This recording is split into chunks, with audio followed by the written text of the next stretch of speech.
हवा के झोंके आज मौसमों से रूठ गए, गुलों की शोखियाँ जो भंवरे आके लूट गए। এই চুড়িগুলো কিন্তু আমি কিনে আনিনি, এগুলো আমার নিজের হাতে সযত্নে তৈরি করা। বাসায় এই পুরানো চুড়িগুলো পড়েছিল, তো ভাবলাম এগুলো ফেলে দেওয়ার চেয়ে এগুলোতে কিছু একটা ক্রিয়েট করি।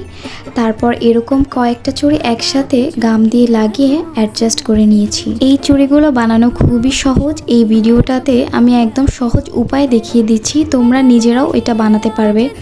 এরপরে যার যে পছন্দের কালার পুরানো কাপড়ের টুকরা থাকলে সেগুলো চিকন করে এভাবে ফিতার মতো কেটে নিতে হবে। কাপড়ের এক পাশে আমি বেশি করে একটু গাম লাগিয়ে নিলাম।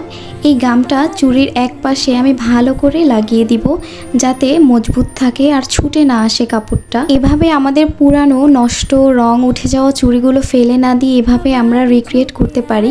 এতে চুড়িটা ফেলাও লাগবে না আর আমরা নতুন একটা মডেলের চুড়িও পেয়ে গেলাম। আমাদের পছন্দের কালার অনুযায়ী আমরা এই চুড়িগুলো বানাতে পারি, তাতে খুব সহজেই আমাদের যে কোনো ড্রেসের সাথে ম্যাচিং হয়ে যাবে। এবার আমি চুড়ির চারপাশে একটু গাম লাগিয়ে দিব যাতে চুড়িটা একদমই ছুটে না যায় কাপড়ের থেকে।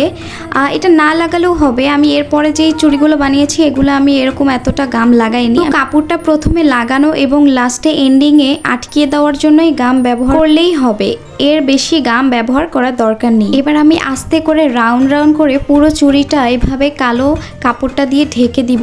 তোমরা খুব আস্তে আস্তে সুন্দর করে ঢেকে দিবে যাতে খুলে যাওয়ার সম্ভাবনা না থাকে। দেখো আমি খুব সুন্দর করে গোল করে একদম ফিটিং করে কালো কাপড়টা লাগিয়ে দিয়েছি। এই তো আমার কমপ্লিট। এইভাবে এবার তোমরা কাপড়টা বানিয়ে যে যার মতো উপরে জড়ি পুঁতি বা আয়নার যে কোনো কাজ তোমাদের পছন্দ মতো লাগিয়ে দিতে পারো।